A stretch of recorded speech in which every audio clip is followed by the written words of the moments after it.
Hello student, welcome back my YouTube channel गुड़िया GNM nursing. आज हम लोग पढ़ेंगे अगला चैप्टर का नाम है साना साना हाथ जोड़ी। साना साना हाथ जोड़ी का मतलब होता है छोटे छोटे हाथ जोड़कर। लेखक के जीवन परिचय के बारे में जानते हैं पहले। इनका जो लेखक का नाम है वो मधु कंकरिया लेखिका है।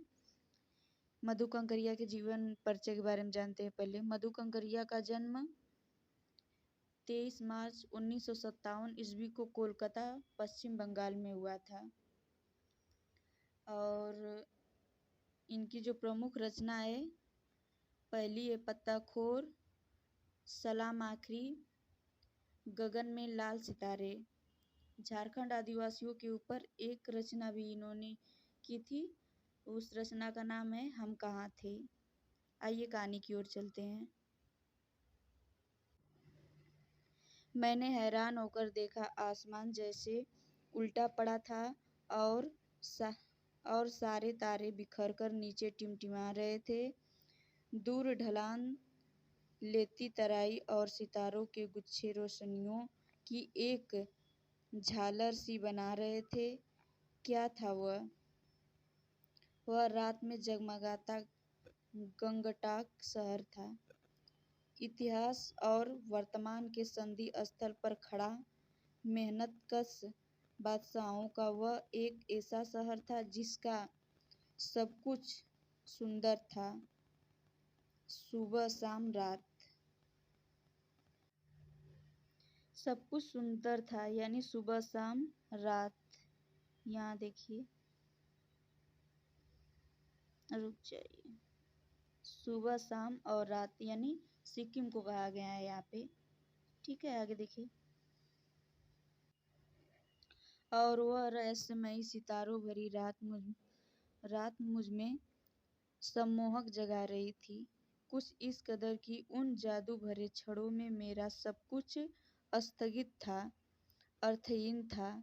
मेरी चेतना, मेरा आसपास, मेरे भीतर बाहर सिर्फ शून्य था। और थी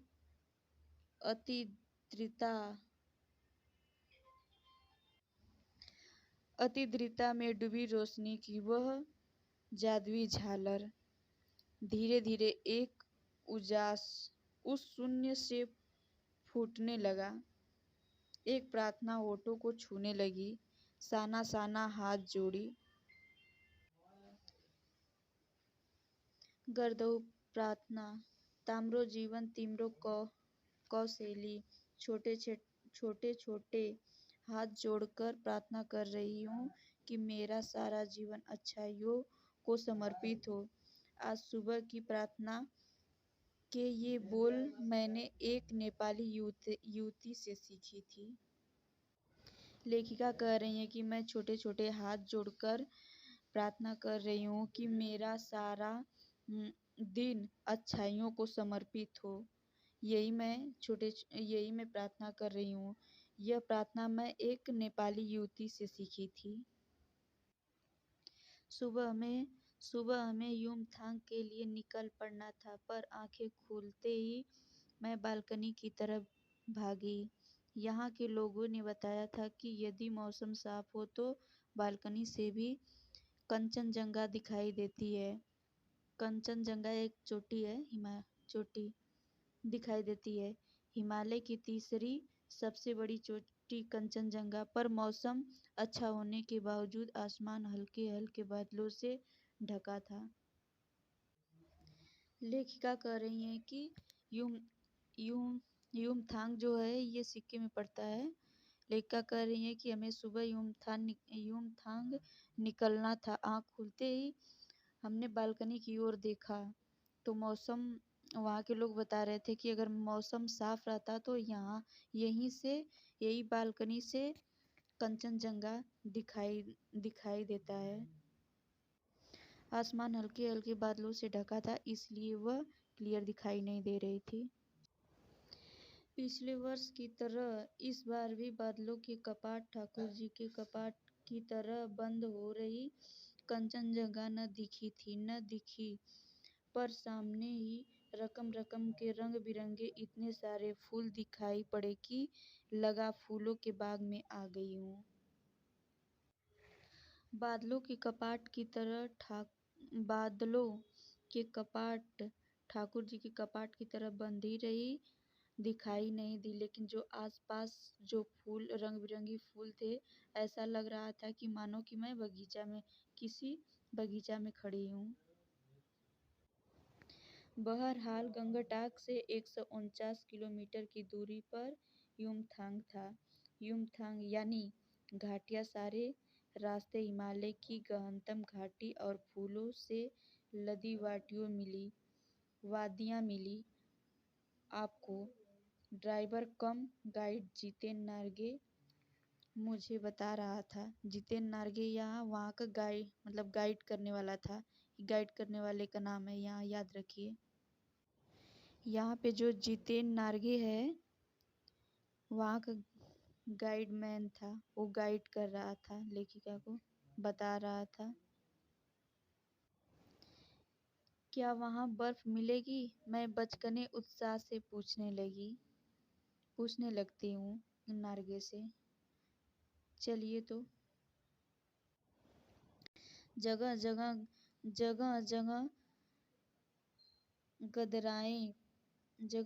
गदराए पाइन और धूपी की खूबसूरती नुकीले पेड़ों का जायजा लेते हुए हम पहाड़ी रास्ते और आगे बढ़ने लगे कि एक जगह दिखाई दी, एक कतार में लगी सफ़ेद सफ़ेद बौद्ध पताकाएं। वहाँ पे मतलब बौद्ध धर्म को मानने वाले थे लोग, और सब बहुत सारे मतलब बौद्धिस्ट पताकाएं लगे थे, ध्वज लगे थे। ठीक है। किसी ध्वज की तरह लहराती शांति और अहिंसा की प्रतीक ये पताकाएं, जिन पर मंत्र लिखे हुए थे, नार्गे ने बताया यहाँ बुद्ध की बहुत बड़ी मान्यता है। मतलब यहाँ भगवान बुद्ध को बहुत मानते हैं लोग। जब भी किसी बौद्धिस्ट की मृत्यु होती है, उसकी आत्मा की शांति के लिए शहर से दूर किसी भी पवित्र स्थान पर 108 श्वेत पताकाएं फहरा दी जाती हैं। ठीक है। नार्गे बता रहा है कि यहाँ पे मतलब जब भी किसी बौद्धिस्ट की मृत्यु होती है, तो उनके आत्मा की शांति के लिए घर से थोड़ा दूर स्थान पर घर से थोड़ी दूर पवित्र स्थान पर 108 श्वेत पताकाएं फहरा दी जाती है या लगा दी जाती है। यहाँ से नहीं इन्हें उतारा नहीं जाता, ये धीरे धीरे अपने आप ही नष्ट हो जाते हैं। नार्गे बता रहा है कि इस पताकाएं को उतारा नहीं जाता, ये अपने आप ही नष्ट हो जाते हैं। कई बार किसी नए कार्य की शुरुआत में भी ये पताकाएं लगा दी जाती है। मतलब कई बार कोई नया कार्य करने के लिए ये पताकाएं लगा दी जाती हैं। कोई नया काम होता है तो ये पताकाएं लगा दी जाती है इनके यहाँ। पर वो रंगीन होती हैं। नार्गे बोलता जा रहा था। नार्गे जो है उनका गाइड करने वाला, वह बोलता जा रहा था, मतलब बताता जा रहा था। और मेरी नज़र उसकी जीप में लगी दलाई लामा की तस्वीर पर टिकी हुई थी। कई दुकानों पर भी मैंने दलाई लामा की ऐसी ही तस्वीरें देखी थी। हिचकोले खाती हमारी जीप थोड़ी और आगे बढ़ी। अपनी लुभावनी हंसी बिखेरते हुए जितेन बताने लगा, इस जगह का नाम है कविलोक स्टॉक। ये जगह का नाम है कविलोंग स्टॉक। ये जगह का नाम है। यहाँ गाइड फिल्म की शूटिंग हुई थी। यहीं पे गाइड फिल्म की शूटिंग हुई थी। आगे देखिए। देवानंद और वहीदा रहमान अपनी पहली फिल्म यहीं पर शूटिंग किया था। गाइड जो इनकी फिल्म है यहीं पे इन लोगों ने शूटिंग किया था। आगे देखिए।